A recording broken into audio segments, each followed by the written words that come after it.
I had been waiting to get transferred back to a lower level, and I was here, a level 2.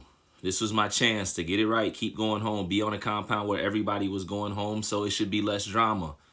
Wrong. Within an hour of me being there, I found myself directly in the midst of some stressful politics. I'll keep it PG-13.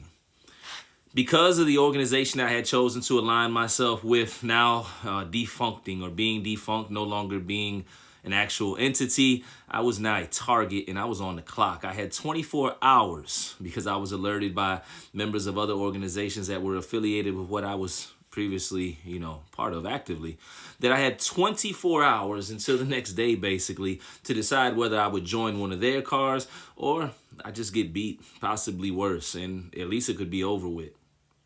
I ain't gonna lie. People could say what they want to say. Yeah, I could tell the story where I turned into Rambo, said, come on, let's bring it. And I fought 36 dudes on the yard. But nah, that's not how I was moving. I was trying to be strategic. I didn't want to get hurt. I wanted to find a way out the right way. Not snaking my brothers or doing anything like that. But I wanted to find a way out without having to get involved into a physical altercation or possibly worse. I could hold myself down. But man, who am I versus numbers? Honestly. Just wanted to go home. I didn't want things to get worse. I was finally able to hop on the phone. I remember one big change from a level 3 to a level 2 is we went from a dorm where there was 2 phones to now there were 6. And the phones were open. And I was able to just get on the phone, talk to her, call her. I remember the first call, I was so excited. And when she picked up the phone, she was like, what's going on, baby? And immediately I had to tell her, hey, something's going on.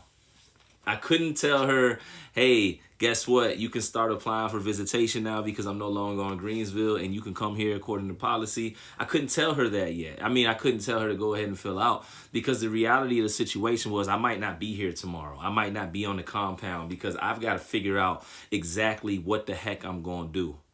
She started to panic, and trust me, you can only talk but so much over the phone, but I said enough that she knew. She also knew the type of man I was, and she knew that I wasn't necessarily going to back down or run, but she also knew that if I could find a better way, I would. But nonetheless, I was on the clock. I didn't know anybody. I instantaneously, I was like, man, I'm trying to figure out if I know anybody here on St. Bride's, if anybody knows me. And generally, whenever you've been in the system for X amount of years, your reputation, it'll precede you. It'll go to different places. People will tell stories about you, or you've probably cross so many people that you know somebody, not cross, but cross paths with so many people that you know somebody on the institution that you end up getting transferred to. Man, I didn't know if I knew anybody here. I just knew that I had to tell my girl after asking you to hold on until I can get down to a lower level so we could see each other again, that I might be getting sent right back up. Immediately after that phone call had ended, they called chow. I hit the boulevard, I went to chow, and I came back. And I remember going to chow, my nerves were up. And my nerves were so up to the point that I couldn't even really eat. I was trying to make myself eat because I had been in transfer all day on the road, blah, blah. But man, my nerves were shot. And the main reason was the entire time I was in the chow hall, the entire time I was in the block, the young brothers that had originally, walked up to me to notify me that my car, etc., was no longer actual, active car. They were watching me. They told me I had 24 hours, and not only did they tell me, they made sure I knew I had 24 hours and that the minutes were ticking down from the clock. I remember going back, sitting in my chair next to my bunk during count time or right after count time, waiting for count to clear and knowing that they were going to call rec. I'm not going to lie. Rec can always be tricky the first time when you're on new institutions and compounds, because if you've been beefing with anybody you ever got into with somebody physically, you don't know necessarily who's on the yard, and 9 times out of 10, they already heard you up there before you can see where they at. But I knew I needed to go out and see if I knew anybody at all. If I knew anybody from the organization, somebody that could vouch for me and say, hey, man, let's just let this dude ride, figure out something, man. He good. He's okay.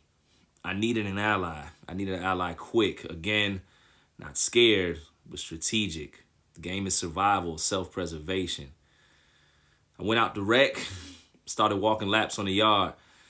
And I remember it was hot. I had my state boots on, my jeans, my t-shirt, and a towel around my neck. And I was just walking around, just scanning the yard, walking by myself. Didn't necessarily know who was who. I had a lock and a sock on me. That was it, around my waistline. I hadn't yet found a piece of steel. And I didn't even know if this was the camp that called for that. But I knew that quickly that they weren't playing around up there, level 2 or not. We was still in prison, and them young boys was active.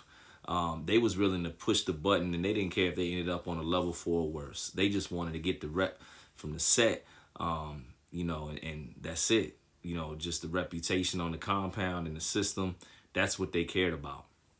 Probably after about the second or third time, walking the yard, looking, trying to scan for people, I ain't gonna lie, I lost hope. I was like, man, it's over with. Tomorrow when I wake up, I know I'm not gonna join one of their cars. I don't know these dudes. And politically, I could, fall in line. But, man, I'm tired of people making decisions over my life, man. This is not how I'm trying to move in here. I'm a leader, man. So I must be getting ready to get beat tomorrow morning. It's my only option. Man, right before they were getting ready to, call rec, they told us 15-minute warning or whatever till rec was over with. All of a sudden, I heard somebody calling my name, y'all. Hey, yo, Life. Life. I ain't gonna lie, because my name, I don't know, it might be common in other places, my nickname, but, man, there it wasn't. When somebody called me, not only did I recognize the voice, but I instantly knew, man, it was an ally, and a much-needed one at that.